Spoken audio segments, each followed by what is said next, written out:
প্ৰাসংগিক। নমস্কাৰ শ্ৰোতাসকল, বিশেষ প্ৰাসংগিকলৈ আপোনালোকক স্বাগতম। আজিৰ অনুষ্ঠানত শুনক মৰিগাঁও জিলাত সংক্ৰমিত আৰু অসংক্ৰমিত ৰোগ নিয়ন্ত্ৰণৰ ক্ষেত্ৰত চিকিৎসা বিভাগৰ ভূমিকা সন্দৰ্ভত জিলাখনৰ জ্যেষ্ঠ চিকিৎসা বিষয়া ডক্টৰ অমৰজ্যোতি ডেকাৰ সৈতে হোৱা এটি সাক্ষাৎ গ্ৰহণ কৰিছে আমাৰ মৰিগাঁও জিলাৰ সংবাদদাতা ডালিম ফুকনে।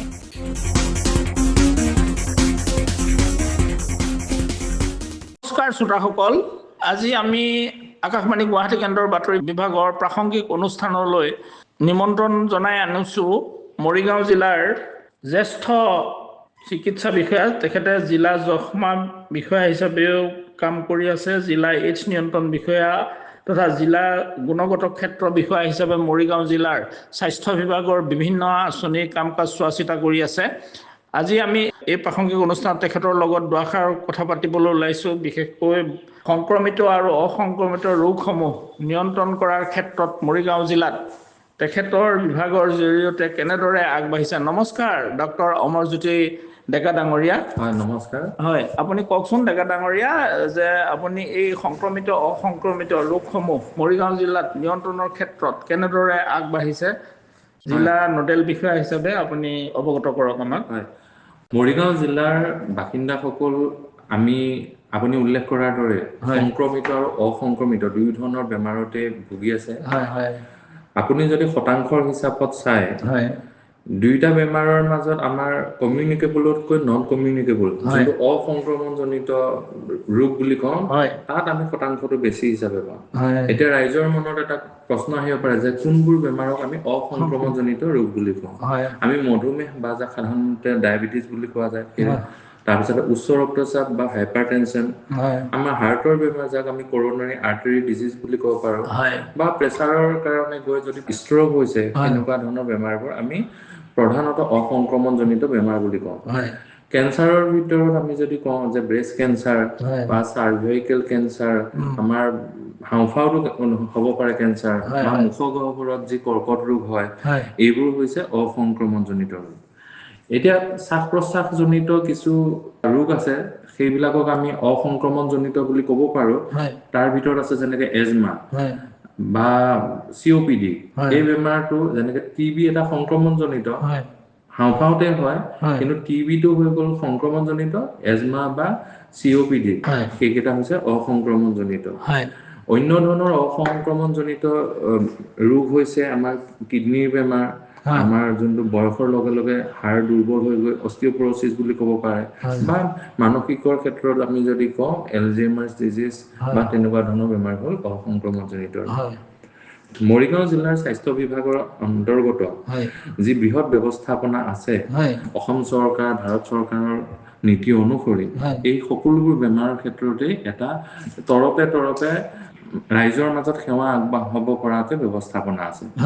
আজি গাঁৱৰ অৱস্থাৰ পৰা যদি চাই, এগৰাকী আশা কৰ্মীয়ে নিজৰ গাঁওখনত থকা 30 বছৰৰ ওপৰৰ সকলো ৰোগীকে ঘৰে ঘৰে গৈ কাৰোবাৰ মধুমেহ আছে নেকি, উচ্চ ৰক্তচাপ আছে নেকি, কোনোৱে মদ্যপান কৰে নেকি, কোনোৱে ধূম্ৰপান কৰে নেকি, এনেকুৱা বিভিন্ন ধৰণৰ ক্ৰাইটেৰিয়াৰ ওপৰত ভিত্তি কৰি মানুহখিনিক বাছনি কৰি ওচৰৰ যি সামূহিক চিকিৎসা বিষয়া বা PHC থাকে, প্ৰাথমিক স্বাস্থ্য কেন্দ্ৰ, তাত আমি পৰীক্ষা কৰোৱা হয়। প্ৰধানত চুগাৰ, আমি যাক শৰ্কৰা বুলি কওঁ, উচ্চ ৰক্তচাপ আছে নে নাই কাৰণে আমি প্ৰেছাৰটো জুখিব লাগিব। লগতে এনিমিয়া মুক ভাৰত, তাৰ কাৰণে হিমোগ্লোবিন চেকআপো কৰা হয়। আমি আপেক্ষিকভাৱে যদি এটা কথা চাওঁ, এজন মানুহক আমি ছাৰ্ভিচ দিবৰ কাৰণে, সেৱা দিবৰ কাৰণে বিভিন্ন বেমাৰ নকৰি বিভিন্ন ধৰণৰ আঁচনি আছে যদিও, বা বিভিন্ন বিভাগৰ বিশেষজ্ঞ আছে যদিও, গাঁও পৰ্যায়ত আমি সামূহিকভাৱে যোনটোক আমি ইন্টিগ্ৰেটেড এপ্ৰ'চ বুলি কওঁ, সেই এপ্ৰ'চেৰে আমি সেৱা দিবৰ কাৰণে চেষ্টা কৰি আছোঁ। ডেকা ডাঙৰীয়া, মই দ্বিতীয় প্ৰশ্নটোলৈ আহিছোঁ এতিয়া, যে এতিয়া সংক্ৰামক যিবিলাক ৰোগ আছে, সেইবিলাক নিয়ন্ত্ৰণৰ ক্ষেত্ৰত মৰিগাঁও জিলাত কিমান দূৰ সফলতা লাভ কৰিছে আপোনালোকে বিভাগৰ নোডেল বিষয়া হিচাপে জিলাখনৰ, আপুনি ব্যক্ত কৰক। সংক্ৰমণজনিত বিভিন্ন ৰোগ আছে, তাৰ ভিতৰত বায়ুৰ জৰিয়তে সংক্ৰমণ হ'ব পৰা প্ৰধানত ৰোগ হৈছে আমাৰ যক্ষ্মা ৰোগ বা মিজলছ, চিকেন পক্স। পানীৰ জৰিয়তে বিয়পিব পৰাবোৰ হৈছে typhoid, hepatitis A, hepatitis E, আৰু বাহকজনিত ৰোগ আমি malaria, dengue fever, Japanese encephalitis, filariasis, এইবোৰ আমি সংক্ৰমণজনিত ৰোগ বুলি কওঁ। ছেক্সুৱেলি ট্ৰেন্সমিটেড ইনফেকশ্যনছৰ ভিতৰত যদি আমি ধৰোঁ চিফিলিছ, গনৰিয়া, এইবিলাকক আমি প্ৰধানতঃ সংক্ৰমণজনিত ৰোগ বুলি কওঁ। এতিয়া কথাটো হৈছে মৰিগাঁও জিলাত প্ৰধানতঃ কোনটো সংক্ৰমণজনিত ৰোগে বেছি প্ৰভাৱিত কৰি আছে বুলি যদি সোধা যায়, সেয়া নিশ্চিতভাৱে আমি ক'ব লাগিব টিবি, যক্ষ্মা ৰোগৰ কথা। আপোনালোকে এইবাৰ জানি ভাল পাব, আমাৰ ভাৰত চৰকাৰৰ নিৰ্দেশনা অনুসৰি আমি বিশ্ব যক্ষ্মা দিৱস আমি প্ৰতি বছৰে 24 মাৰ্চ তাৰিখে অনুষ্ঠিত কৰিব লগা হয়। আৰু তাৰ যোনটো বিষয়বস্তু, সেই বিষয়বস্তুটো বান্ধি দিছে এনেকৈ, হয় আমি যক্ষ্মা শেষ কৰিব পাৰিম, ভাৰতৰ জৰিয়তে আমি অগ্ৰগতি ল'ব পাৰিম, আৰু সেই ভাৰতক শক্তি কোনে দিব, জনভাগিদাৰীৰ জৰিয়তে শক্তি আহিব। আচ্ছা, এই আমাৰ মাননীয় প্ৰধানমন্ত্ৰী নৰেন্দ্ৰ মোদী ডাঙৰীয়াই যিটো ধ্বনি দিছিল যে টিবি মুক্ত ভাৰত, সেই আধাৰতে জনভাগিদাৰীটো আপোনাৰ কৰা হৈছে নেকি? হয়, জনভাগিদাৰী প্ৰতিজনৰ শ্ৰম আছে, প্ৰতিজনৰ তাত ত্যাগ আছে। যক্ষ্মা ৰোগটো সমাজৰ প্ৰতি স্তৰৰ লোকক যিহেতু ই চুই যোৱা এটা বেমাৰ, সেইকাৰণে জনভাগিদাৰী কথাটো ইয়াত সম্পূৰ্ণৰূপে মানে সম্পৃক্ত। আমি জানো নিক্ষয় মিত্ৰ যি এটা ধাৰণা আছিলে, আমি যক্ষ্মা ৰোগীসকলৰ মনোবল তথা পুষ্টিকৰ খাদ্য যোগানৰ ক্ষেত্ৰত সমাজৰ বিভিন্ন স্তৰৰ ব্যক্তি, অনুষ্ঠান, প্ৰতিষ্ঠান সকলোলৈকে এটা আহ্বান আছিলে যাতে পুষ্টিকৰ খাদ্যৰ টোপোলা আমি দিব পাৰোঁ।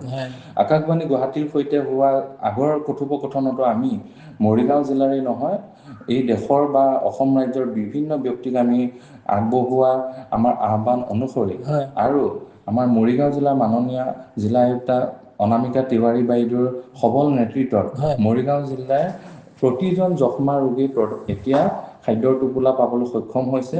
আৰু শেহতীয়াকৈ অসমৰ উদ্যোগিক জগতৰ নৱজাগৰণ সৃষ্টি কৰা অসমৰ মুখ্যমন্ত্ৰী মহোদয় সবল নেতৃত্বত যি টাটা ছেমিকণ্ডাক্টৰ জাগিৰোডৰ প্ৰকল্প আমাৰ আৰম্ভ হ'ল, তেওঁলোকেও জিলাখনৰ 650 জন যক্ষ্মা ৰোগীৰ কাৰণে 6 মাহলৈকে পুষ্টিকৰ খাদ্যৰ টোপোলা দিয়াৰ কাৰ্যসূচী তেওঁলোকে হাতত লৈছে। বৰ ডাঙৰ আঁচনি দেখোন, অভিলাষী।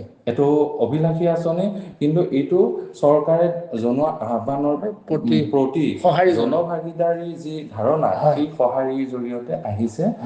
আৰু কেৱল মাত্ৰ টাটা ছেমিকণ্ডাক্টৰেই নহয়, ডালমিয়া আমাৰ বাগজাপত যি অৱস্থিত বা আমাৰ লাইন ডিপাৰ্টমেণ্টৰ বিভাগীয় যিমান কৰ্তৃপক্ষ কৰ্মচাৰী আছে, সকলোৱে ইয়াত হাত উজান দিছে।